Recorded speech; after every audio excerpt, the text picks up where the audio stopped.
اس ملک میں دینی تعلیم کو عام کرنے کے لیے کیا کرنا چاہیے؟ ٹوپی پہننی چاہیے۔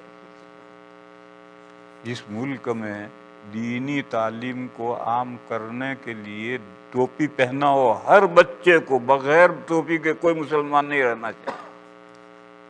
اور پھر صرف ٹوپی نہیں، کرتا بھی پہنا ہو، اور نیچے چاہے پاجامہ پہنا ہو چاہے پتلون پہنا ہو، لیکن پتلون کے اوپر کرتا ہونا چاہیے گھٹنے تک۔ دینی لباس پہنا ہوگے تو دینی تعلیم کا شوق بھی پیدا ہوگا، خود بچے میں بھی، اس کے ماں باپ میں بھی۔ اور اگر ہیپی لباس پہنا ہوگے، انگریزوں کا لباس پہنا ہوگے، تو نہ بچوں میں دینی تعلیم کا شوق ہوگا، نہ ان کے ماں باپ میں شوق ہوگا۔ لہذا دینی تعلیم اگر آپ کو عام کرنی ہے تو پہلے اسلامی لباس پہنا ہو، اسلامی لباس کے بعد میں پھر گھر کا ماحول دینی بناؤ۔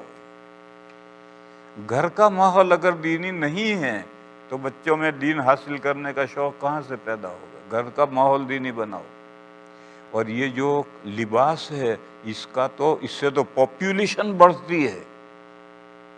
سب مسلمان اگر ٹوپی پہننے لگے تو مسلمان 10 گنے بڑھ جائیں گے، سڑکوں پر 10 گنے زائد مسلمان نظر آئیں گے۔ ہمارے یہاں دیوبند کے قریب میں رڑکی ہے، وہاں ہندو مسلم فساد ہو گیا، مسلمان تھوڑے ہیں، ہندو بہت ہیں۔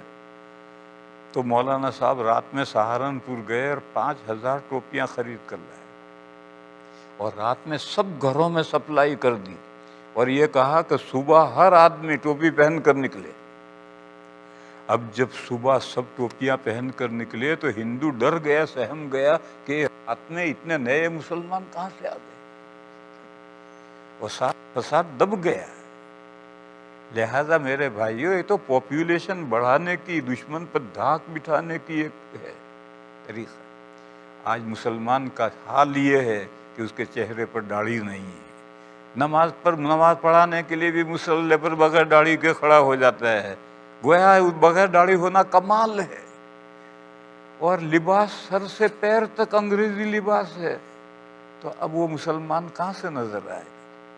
دیکھو ہمارے یہاں کی ایک مثال ہے، اگر بس میں یا ریل گاڑی کے ڈبے میں 4 سردار جی ہوں تو سکھوں کی عورت کو، لڑکی کو کوئی چھیڑ نہیں سکتا۔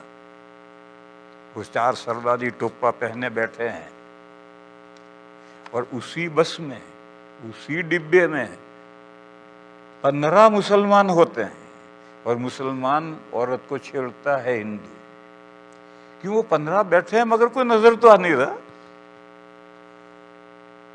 اور اگر یہ 15 آدمی اسلامی شعار کے ساتھ داڑھی والے بیٹھے ہوں تو کسی مسلمان لڑکی کو بس میں یا ریل گاڑی کے ڈبے میں چھیڑ دے ممکن نہیں۔ لہذا پاپولیشن بڑھاؤ بھائی، تو تعلیم عام ہوگی۔